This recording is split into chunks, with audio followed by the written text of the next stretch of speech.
하나님 말씀 보겠습니다. 하나님 말씀은 호세아 10장 12절입니다. 하나님 말씀은 호세아 10장 12절입니다. 너희가 자기를 위하여 공의를 심고 인을 거두라. 너희 묵은 땅을 기경하라. 적이 믿고 여호와를 찾을 때니 마침내 여호와께서 오사 공의를 비처럼 너희에게 내리시리라. 아멘. 말씀 제목은 묵은 땅을 기경하라 는 제목으로 말씀을 나누도록 하겠습니다. 묵은 땅을 기경하라는 말씀을 나누도록 하겠습니다. 우리가 이 묵은 땅, 이것은 그 방치된 땅, 혹은 원래는 농사를 지을 수 있는 땅이었는데 묵혀둔 땅, 황폐해진 땅, 그러한 땅을 의미합니다. 그러니까 원래는 아주 기름진 땅이었는데 버려져서 쓸모없어진 땅을 의미하는 겁니다. 그러니까 여기서 말하는 묵은 땅은 한 번도 농사를 짓지 않은 땅이 아니라 오히려 그 농사를 지었던 땅이 이제는 내팽개쳐져서 이제 농사를 지을 수 없는 딱딱하고 굳어버린 그런 묵은 땅이 되어져 버린 겁니다. 그런 의미에서 우리가 이 묵은 땅을 기경하라는 이 말씀이 우리에게 왜 중요하냐면, 우리가 신앙생활을 하다 보면 우리의 밭이 딱딱하게 굳어질 때가 있습니다. 예수님의 십자가는 비유 속에서도 길가밭이 있고 돌짝밭이 있고 그 다음에 가시밭이 있는 것처럼 옥토밭은 늘 계속적으로 기경하고 갈고 기경하면 그것이 옥토밭이 되지만, 그것이 없고 한 1년이라도 방치해 둬버리면 무성한 잡초가 자라나서 그곳이 논이었는지 밭이었는지 우리나라 같은 경우는 알 수 없을 만큼 황폐해지는 것처럼, 이스라엘은 기후가 사막성 기후와 지중해성 기후를 같이 갖고 있기 때문에 땅을 방치해 둬버리면 이곳이 완전히 광야와 같은 사막과 같은 그런 상태가 되어져 버리는 겁니다. 그래서 묵은 땅을 계속 기경하고 계속적으로 기경해 줘야 그것이 이제 땅으로서의 이 지력, 땅의 힘이 그대로 이제 유지되어지는 것이고, 또 농사를 지을 때에 농사를 잘 지을 수 있도록 되어지는 겁니다. 근데 오늘 호세아가 활동했던 시대가 8세기의 선지자가 호세아인데, 이때 여로보암 2세가 통치하고 있던 시대입니다. 이스라엘 역사상 그러니까 여로보암 2세의 시기가 거의 영토 영향력으로 하면 다윗과 솔로몬의 영향권 있었던 그런 세력 확대와 비슷할 만큼 정말 경제적으로, 영토적으로 최전성기를 구가했던 그런 시기입니다. 그러니까 북이스라엘의 가장 강력한 나라로서 황금기를 구가할 때였습니다. 근데 이 여로보암 2세는 그 이름이 말하듯이 하나님을 온전히 섬기는 그런 왕이 아니었습니다. 그리고 그 자신이 잘나서 이런 일이 벌어진 건 아니고, 북쪽의 나라들이 이제 쇠퇴하기 시작하면서 그 시기를 틈타서 영토가 확장된 것이지 그가 잘났기 때문에 그랬던 건 아니었어요. 근데 문제는 이 시대에 이 북이스라엘은 그렇지 않아도 악한 왕들이 계속 나왔고 영적으로 쇠퇴했죠. 그러니까 우리가 구약의 선지자들을 보시면 주로 활동 부대가 북이스라엘이에요. 우리가 너무나잖아요. 엘리야도 북이스라엘에서 활동을 했고요. 그러니까 그럴 수밖에 없는 게, 남유다는 그나마 선한 왕들이 나오니까 괜찮은데 북이스라엘은 계속적으로 악한 왕들만 나옵니다. 당연히 하나님의 선지자들을 보내서 그들을 이제 깨우치고 그들을 책망하고 하나님의 길로 인도하려고 하지만 좀처럼 그들을 회개하거나 돌이키려 하지 않습니다. 경제적인 번영과 영토 확장이 되어지니까 북이스라엘 사람들에게 있어서는 하나님 그분의 백성으로서의 삶, 혹은 하나님의 영광을 갈망하는 갈망을 잊고 살게 됐습니다. 그리고 무엇보다 중요한 것은 북이스라엘 왕국 자체의 출발이 우상으로부터 시작됐기 때문에 그들은 하나님을 떠나서 우상 숭배를 했습니다. 그리고 그 우상 숭배는 필연적으로 정의와 윤리 도덕이 실종되어져 버린 불우한 사회가 되어져 버린 겁니다. 하나님을 의지하지 않고 그들은 그들의 군사력을 의지했고 또 그들의 악을 행하면서도 아무런 가책을 느끼지 않았습니다. 성경은 이런 상황을 이렇게 묘사합니다. 악을 밭가라 죄를 거두고 죄의 열매를 먹는 것이라 라고 한 것처럼 그들은 이제 죄가 넘쳐나고 악이 기승을 부리는 그러한 상황 속에서 이제 그렇게 살아가는 겁니다. 그래서 거짓 열매를 맺는데 겉보기로는 그럴듯해 보이고 겉보기로는 강한 나라처럼 보이지만 속은 썩어 문드러졌고 이미 하나님을 떠나버렸기 때문에 그들은 악을 행했다는 거예요. 그러니까 이제 호세아를 통해서 주님이 너희가 자기를 위하여 공의를 심으라고 주님 말씀하시고 그리고 인애를 거두라고 주님 말씀하십니다. 그리고 무엇보다 너희 묵은 땅을 기경하라. 이 묵은 땅을 기경한다라는 의미는 회개하라는 의미로서 우리가 들여다보는 게 굉장히 중요합니다. 그러니까 철저하게 우리가 회개하고 돌이키고 우리의 심령의 밭이 되엎어지는 거예요. 그래서 돌을 제거하고 가시밭을 제거하고 길가밭을 깨부셔서 이제는 옥토로 만들어내는 과정. 그러한 것들이 필요한데 그런데 이들은 계속 주님을 거부하고 주님의 길을 가지 않고 자기들만 자기들 어떤 삶을 또 외부적인 환경, 상황 그것에 끌려 살아갔던 겁니다. 그래서 이 불의한 묵은 땅은 뭘 의미하는 것인가? 묵은 땅은 여러 가지를 의미하긴 하는데요. 이거는 뭐 불의한 마음을 의미하기도 하고, 그러니까 여기서 땅 하면 이제 이 땅 혹은 밭 하면 이제 인간의 마음 상태와 관계가 있는데 굳어지고 딱딱한 완악한 마음을 의미합니다. 여기에 아무리 씨를 뿌린들 그리고 거기에 뭐 아무리 물을 준들 뿌리가 깊이 들어가지 못하니까 그 씨앗을 죽고 맙니다. 말 그대로 씨앗 낭비만 하게 되는 것이고 쓸데없이 수고하는 일이 벌어지는 것이죠. 그렇기 때문에 우리에게 묵은 땅을 기경하라고 계속 말하고 있는 거예요. 늘 말씀드리지만 처음부터 묵은 땅은 따로 있지 않습니다.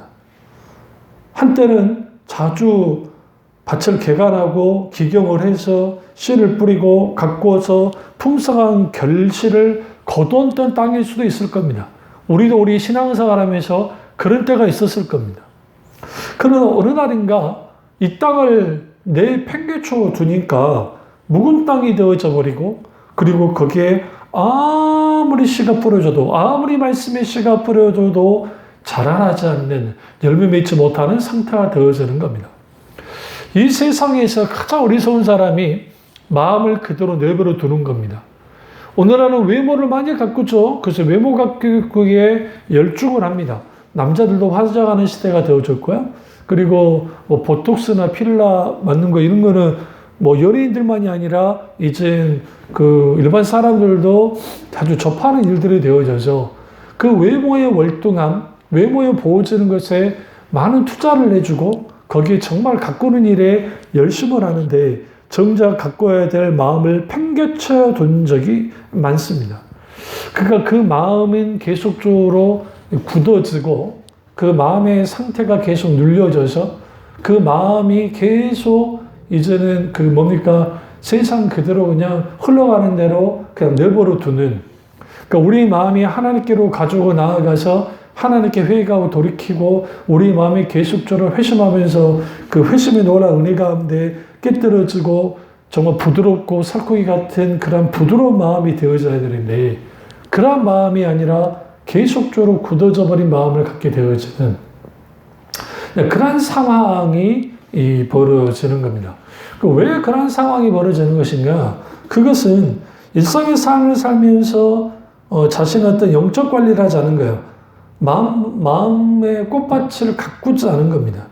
여기에는 영혼의 게으름과 나태함, 그리고 영혼의 실증이 같이 결합되어 있습니다. 그리고 또 하나님을 향한 순전한 마음이 아니고 나눠진 마음, 이게 근심과 걱정과 염려, 이런 것들이 같이 있습니다. 그래서 이렇게 되어지니까 농부가 게으르면 게을릴수록 땅은 피폐해져 가는 것처럼 그리스도인들이 하나님 믿는 자녀들이 이제는 그렇게 되어져 게을러 버리면 마음은 딱딱하게 굳어져 버리고, 딱딱하게 굳어진 마음에 말씀의 씨앗이 아무리 뿌려져도 전혀 열매를 맺지 못하는, 전혀 깊이 심겨지지 않는, 자라나지 않는 그러한 일들이 벌어지는 겁니다. 그래서 우리가 우리의 마음을 반드시 묵은 땅을 기경해야 되는데, 어느 누구도 처음부터 묵은 땅을 가진 사람은 없습니다. 예수 그리스도를 구주로 영접하고 은혜를 체험하면 누구나 겸손한 마음, 사모하는 마음, 열정적인 그 마음을 갖습니다. 그러나 언제부턴가 시간이 지나면서 시가적인 신앙 상태에 빠지고, 그러면서 거기에 게으름이 생겨나고, 그리고 예배가 뒷전으로 밀려나는, 하나님과의 관계가 뒷전으로 밀려나고 아주 여러 가지가 앞서 나아가는 그러한 일들이 벌어집니다. 그러다 보면 이제는 소위 마음이 굳어지고, 또 그 교회를 나가지 않고 그냥 집에서 신앙생활 하겠다고 하는 사람들의 특징들을 들여다보시면 그 엄청난 큰 상처를 입어서 그럴 수도 있고, 그러나 또 공동체가 모습을 보면 전혀 그리스도인들답지 않으니까 그것에 가서 상처받기 싫고 갈등하기 싫고 다툼하기 싫으니까 나는 그냥 혼자서 신앙생활 할 거야 라고 하면서 집에서 혼자 조용히 기도하고, 또 인터넷 생중계되어지는 어느 교회 예배 실황에 들어가서 예배 드리면 되지라고 하는 소위 안 나가 교인들 혹은 가난한 교인들이라고 일컬어지는 사람들이 등장을 하는 거예요.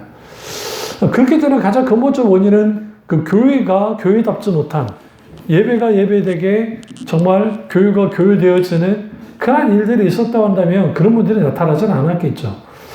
그러나 그럼에도 불구하고 마치 완전한 교회가 있어야 나는 신앙생활 하겠다고 여기는 그 태도는 교만함입니다. 실제로.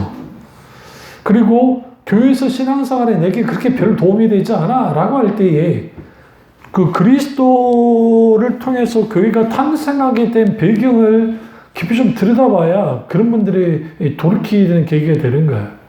단순히 우리 눈에 보이는 교회라는 것은 조직화되어졌고, 그리고 이제 여러 가지 형식화되어졌으니까 이런 인간이 만들어낸 것이 아닌가? 그렇지 않습니다. 교회는 예수 그리스도의 십자가의 죽음과 예수 그리스도의 부활을 이제 시작점으로 교회가 탄생되고, 그리고 본래적인 교회가 완전히 이제 그러니까 잉태되고, 그 다음에 이제 탄생되어지는 것은 교회가 오직 이제 성령 강림 이후에 성령의 강림을 통해서 교회가 이제 탄생이 되는 겁니다. 그래서 교회라고 하는 것은 그 무형의 교회와 유형의 교회로 이제 나누어지는데, 그 무형의 교회는 뭐냐면 그 모든 교회, 그러니까 예수 그리스도가 주인 되어지는 그리스도를 중심으로 그 모인, 그러니까 세상으로부터 밖으로 나와 그리스도께 모이는 그리스도를 중심으로 모이는 공동체, 그게 교회입니다. 그러니까 사실상 눈에 보이는 건물이 교회는 아니에요. 그는 교회 당, 교회 건물인 것이죠. 혹은 예배 초소라는 표현도 쓰는데요. 그런데 그래서 그 밖으로 불러낸 자들의 모임이 에클레시아, 밖으로 레시아, 불러낸 자들의 모임이라는 뜻인데요. 밖으로 불러낸 자들의 모임, 이건 이제 세상이 된 사람을 밖으로 불러낸 자들의 모임이에요. 그런데 그냥 모임이 아니라 거기에는 코이노니아, 교제가 있는데 그 교제의 핵심은 그리스도를 중심으로 한 교제가 있는 모임이에요. 그러니까 오늘날 우리가 그 성찬식 혹은 성만찬, 성찬식과 성만찬이 좀 다른데요. 성찬식은 이제 우리가 흔히 아는 교회 예배에서 그렇게 성찬식을 하는 것이고요. 성만찬은 말 그대로 음식을 같이 와서 나누는 거예요. 이걸 좀 애찬이라는 표현도 쓰는데, 애찬식이라는 표현도 쓰는데요. 그 예배 가운데 이렇게 성찬식을 했던 이유는 몸으로 드리는 예배 속에서의 성찬식이에요. 실제로. 그리고 또 다른 하나는 예배에서 가장 큰 핵심은 주님이 이제 권속, 주님의 권속, 혹은 이제 직제를 주님이 이제 두게 하시는데, 그게 이제 목자, 그리고 집사, 장로, 감독, 뭐 그런 올라오는 목사님들, 혹은 또 부교육자들, 그리고 또 집사님들, 혹은 장로님들, 권사님들, 권사님들 후에 이제 나타난 거니까. 어쨌든 그러한 직제를 통해서 수직적으로 어떻게 움직여지는 그런 공동체로서의 직제가 아니고 계급화된 어떤 그런 직제가 아니라 사실은 이게 반피라미드형.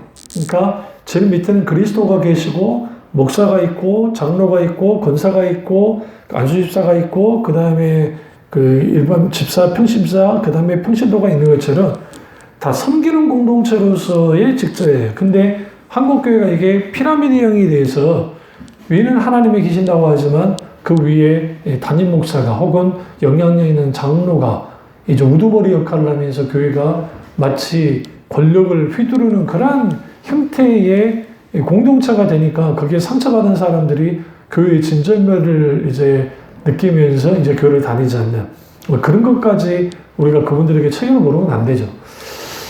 그러나 여기서 우리가 아셔야 될 게 뭐냐면, 그러면 초대교회라고 해서 그러면 완벽한 교회느냐? 그렇지는 않았다는 거예요. 그러니까 예루살렘 교회도 문제가 많았고요. 그리고 또 특별히 예루살렘 교회의 가장 큰 문제가 뭐였습니까? 구제 문제. 히브리파 유대인과 헬라파 유대인 과부들의 구제 문제에서 공평하지 못한 것에 인하여 분란이 있었고요. 또 이방인을 받아들이는 문제에 대하여 예루살렘 교회 내에 의견이 분분하고 유대적인 정통과 헬라적인 정통 사이에서 갈등이 있었고, 그래서 예수님 동생 야고보가 아주 잘 컨트롤했기 때문에 그나마 문제가 덜했던 거지 거기에 문제가 있었고요. 또 우리가 성경에 소아시아 일곱교회의 영적인 큰 문제들, 그러니까 빌라델비아 교회와 스무나 교회 외에 나머지 다 정말 주님께 천만받고 칭찬받는, 라오디게는 아예 칭찬도 없는 그러한 교회의 모습. 그러면 여기서 우리는 뭘 할 수 있냐면, 교회는 필연적으로 불완전한 거예요. 그러니까 유형의 교회는. 이럴 때 지교회라는 표현을 써요. 우리 눈에 보이지는 교회들은. 그런데 그러니까 1세기 당시 가장 문제 많은 교회는 고린도 교회였어요. 왜 그러냐면 고린도 교회는 어느 정도 문제가 많냐면 자기들끼리 파를 나눴어요. 그래서 베드로파다, 바울파다, 게바파다, 그리스도파다. 근데 신학자들이 가장 큰 문제가 되는 파는 그리스도파였을 것이다 라고 하는 만큼 아주 분파가 나눠졌어요. 자기들끼리 막 싸우는 거죠. 근데 그럼에도 불구하고 사도 바울이 고린도 교회를 향한 편지를 보시면 예수 그리스도의 핏값으로 사신 교회라는 표현을 써요. 그러니까 사람들이 있기 때문에 불완전하겠지만 그리스도가 교회의 머리인 이상 그 교회는 주님의 핏값으로 사신 교회예요. 그러니까 그러면 우리가 마땅히 주님 앞에 나와서 신앙생활을 해야죠. 적어도 내 신앙을 바로 세울 수 있는 교회, 내 기준에서 그게 맞는 교회면 내가 교회 나가겠다는 교만함이고, 내가 정말 진리 안에서 그렇게 몸부림치는 교회가 한국 교회에 숨겨져 있는 교회들이 굉장히 많아요. 거기에서 신앙생활을 해야죠. 그렇지 못하면 묵은 땅을 기경한다 할 때에 그게 상처받는 그대로 자기들끼리 목회 직책 다 없애버리고 자기들끼리 예배 드리겠다고 하는 일련의 그런 모임들을 가지고 그렇게 하지만 하나님은 질서의 하나님이시고 그 질서는 그냥 세운 게 아니에요. 그러니까 우리가 온전히 예수님 당시에도 예수 공동체와 관계없는 공동체가 와서 예수 그리스도 이름으로 귀신 쫓아내고 그런 일이 있었어요. 그러니까 이제 그런 본문을 가지고 많은 사람들이 그때도 그랬는데 우리가 교회에 다니지 않고 신앙생활에 뭐가 문제가 되겠는가라고 하는데 사실 그 공동체가 계속 갔을 거라 생각하십니까? 그렇지는 않았습니다. 세례요한의 공동체 상당수 예수 공동체로 들어오고요. 나머지 헬라파든 뭐 심지어는 바리새파, 에세네파라고 하는 이쪽도 다 들어와요. 그렇게 되어 있어요. 그렇지 않았던 그 대래 세례요한을 메시아로 막 하면 여기였던 게 이제 이단화 되어지고 또 중세시대 그러니까 교부시대를 쭉 들여다보시면 그 거부했던 그룹들이 대다수가 이단이 되어져 버려요. 왜 그러냐면 신앙 지도를 받을 수가 없거든요. 그러니까 이런 책 저런 책 자기 구매에 맞게 책만 읽고 신앙생활 하는 사람들이 어떤 지도를 받겠어요? 안 되는 거죠. 그러면 거기에 계속적으로 굳어져야 마음이. 그리고 이런 책 저런 책 하다 보면 머리가 커지죠. 그러니까 웬만한 목사의 설교가 들려오지 않는 거야. 그러면 자기도 모르는 상태에서 영적인 교만함에 빠집니다. 하나님은 때로는 엘리야와 같이 무능력하고 불순종하는 종을 통해서도 주님이 어떻게 해요? 하나님의 한나를 향한 기도를 통해서 역사도 하십니다. 그러니까 어떤 주의 종이 잘나서 하나님이 역사하신다. 물론 영적으로 껴있는 종들을 통해서 하나님 역사하시지만 그렇지 않아도 주님이 역사하실 때 있어요. 이거를 주님이 사용하는 막대기로 사용하는 그 하나님의 종과 이용하는 종이 있어요. 그래서 이용하는 종들은 결국은 벌이를 받지만 사울과 같이 그러나 사용하는 종들도 있어요. 그럼에도 불구하고 하나님의 놀라운 역사는 결국은 하나님이 하시는 거예요. 그렇다 한다면 우리가 신앙생활을 하면서 마땅히 하나님과의 관계 속에서 우리가 묵은 땅을 기경하는 일들이 벌어져야 되는데 지속적으로 말씀으로 갈아엎어져야 돼. 그러니까 놀라운 기도와 회개와 그리고 하나님과의 관계 속에서 이런 것들이 갈아엎어지는 일들이 있어야 되고 그렇다고 한다면 우리는 자주 말씀에 접촉되어져야 되고 담임 목사님 설교 인터넷에 있으면 그 설교를 자주 듣고 그리고 말씀을 깊이 듣고 또 찬양을 듣고 하면서 우리는 깊이 주님께 나아가야 돼요. 그리고 우리가 거기에서 우리가 이제 세상으로부터 영향을 받는데 이런 영향 저런 영향을 받게 돼 있어요. 이렇게 그걸 그대로 내버려 두면 부정적인 말이든 어떤 사상이든 예능에서 하는 어떤 그 시대의 정신이 어떤 것이든 그게 성경 말씀과 부딪히는 것인데 그런 것들을 받게 되어지면 굳어져 버리는 거예요. 그래서 우리가 온전히 뭘 해야 돼요? 묵은 땅을 기경해야 되는 거예요. 다른 때가 아니라 지금 당장 해야 된다는 거예요. 그럼 우리는 지금 당장 우리가 그 묵은 땅을 기경해야 되고 지금 곧 여호와를 찾을 때라고 말하죠. 지금 당장 주님을 찾고 지금 당장 묵은 땅을 기경해야 돼요. 왜 그렇게 해야 됩니까? 그래야 여호와께서 오셔서 공의를 빛처럼 너희에게 내리시기 때문이다 라고 성경은 말하고 있습니다. 그래서 우리가 하나님 자녀들을 부흥하게 할 때에 그게 개인의 부흥 그리고 영적인 부흥이 일어나게 하실 때에 영적 원리의 세 단계가 있는 것인데 첫째는 묵은 땅을 기경하는 것, 마음을 준비시키는 것, 마음을 깨뜨리게 하는 것, 회개하게 하는 것과 두 번째는 주님을 찾는 거예요. 다시 말하면 주님을 향한 간구와 그 갈망함을 가지고 하나님을 찾는 겁니다. 그랬을 때 세 번째로 하나님께서 임하셔서 하나님의 의를, 공의를 빛처럼 부어주시는 거예요. 이게 굉장히 중요한 거예요. 그러니까 여기서 가장 중요한 게 뭐냐면 기본적인 부흥의 전제 조건이 마음을 준비시키는 것. 그것은 우리의 중심을 찍고 회개하는 것들. 그러니까 우리도 모르는 상태에 딱딱하게 굳어질 때 있어요, 마음이. 그 마음을 깨뜨리고 또 깨뜨려 나가야 돼요. 그리고 거기에 우리가 강력한 간구를 내는 것이죠. 그 간구를 왜 하느냐? 그렇게 하나님께 간구할 때에 우리가 여기에 영적인 각성이 일어나고 영적인 각성이 일어나면 이제는 그 하나님을 더 깊이 뜻을 구하고 나아가게 돼 있고 그래서 우리가 여기에 그 이 묵은 땅을 기경하는 것과 하나님을 찾는 것은 같이 연결되어져서 같이 나가는 거예요. 이게 되어졌을 때에 우리의 마음에 영적으로 굳어져 있던 또 세상에 영향을 받던 이 마음이 깨뜨려지면서 새롭게 되어지는 거예요. 부드럽고 살코기 같은 그런 마음이 되어져 버리는 겁니다. 여기서 묵은 땅은 광야가 아닌 거예요. 광야는 광야일 뿐이에요. 묵은 땅은 분명하게 농사를 지을 수 있었던 땅이었습니다. 다시 말해 우리의 심령의 밭이었죠. 하나님의 말씀을 은혜를 받아봤던 그런 마음, 그 마음을 반드시 뭐 해야 되느냐? 우리는 갈아엎어야 돼요. 기경해야 돼요. 그러면 하나님께서 하나님의 은혜의 비를 정말 그 비처럼 내리신다잖아요. 은혜의 비를 주님이 우리에게 막 내리기 시작할 때에 그 푸석푸석해지고 물기 하나 없던 그 땅이 비에 적셔지면서 물을 흠뻑 젖는 거죠. 거기에 말씀의 씨앗이 거기에 뿌려지게 되었으면 거기에 이제 생명을 움틀 수 있는 그러한 놀라운 하나님의 역사가 나타나는 겁니다. 그래서 우리가 묵은 땅을 기경해야 되는데 그럼 어떻게 기경을 할 것인가?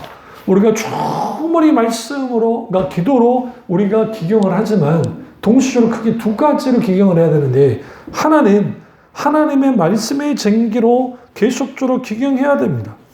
교회가 교회되어지고 그리스도인이 되어지는 것은 하나님의 말씀에 지속적인 공급함이 없이는 불가능합니다. 말씀의 공급이 우리 가운데 계속 있게 되어졌을 때에 그 공급이 오늘 우리를 어떻게 하느냐? 우리의 밭을 살리는 겁니다. 그래서 하나님의 은혜가 계속 말씀을 통해서 부어주고 뿌려주고 자라남을 통해서 그 속에서 우리는 계속적으로 땅에 힘을 유지할 수 있어요. 그러니까 지력이라는 표현을 써요. 농부들이. 땅의 힘. 그러니까 무택도 농사를 계속 지면 땅이 그걸 받침해 주질 못해요. 상당상 우리가 뭐 유기농 그러한 자연에서 얻어지는 그러한 비료도 있지만 상당수 소교에서 비료를 얻거든요. 사실 소교는 그 동물의 큰 동물들의 사체가 대부분이 그걸로 오랜 세월 동안 이제 재료에 눌려져서 뭐 기름이 됐다라고 이제 대부분 생각하지만 사실은 그것도 있긴 하지만 거의 대다수가 산림의 나무들이에요. 그 엄청난 나무들은 엄청난 압력을 받으면서 그것이 이제 오랜 세월 동안 되어지면서 그게 소교가 되는 겁니다. 그러다 보니 소교를 추출하고 거기에서 하다 보면 거기에 비료가 생산이 되는 거죠. 특별히 질소 비료 같은 거. 그러니까 그런 질소 비료도 있고 여러 그 비료가 딱 생성이 되는데 그 비료를 뿌려야 그 오늘날의 전 세계 사람들이 지금 그 곡물을 또 그 작물을 그 온전히 자라나게 할 수 있는 그러한 그 기반이 되는 겁니다.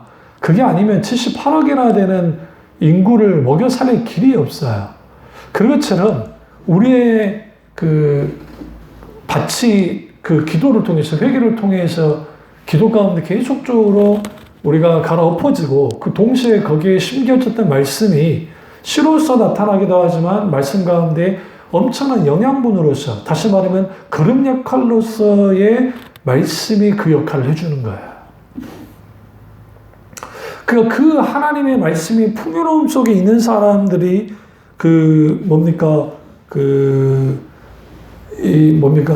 묵은 땅이 되지 않아요. 그러니까 말씀의 쟁기절과 동시에 그 굉장한 거름 역할하는 말씀에 놀라운 하나님의 은혜가 있어야 되고 다른 하나는 성령의 강력한 능력의 전기가 필요해요. 그 성령께서 우리 묵은 땅을 갈아엎어 주셔야 돼요. 그리고 그 성령께서 말씀의 능력을 우리가 경험하게 하고 복음의 능력 아래에 살아가게 만들 뿐만 아니라 그리고 거기에서 그 성령의 능력이 우리에게 그리스도가 십자가 못 박히신 것과 다시 사신 것이 무엇인지를 깨닫게 할 때에 초대교회 성도들이 잠자던 교회들이 깨어난 것처럼 우리가 그리스도를 위해 살고 그리스도를 위해 죽을 수 있는 것들, 그것은 성령의 능력을 통해 가는 겁니다. 그래서 성령께서 우리의 딱딱하고 굳어진 마음을 깨뜨려 주셔야 돼요. 성령께서 하지 않고서는 깨뜨려지지 않습니다.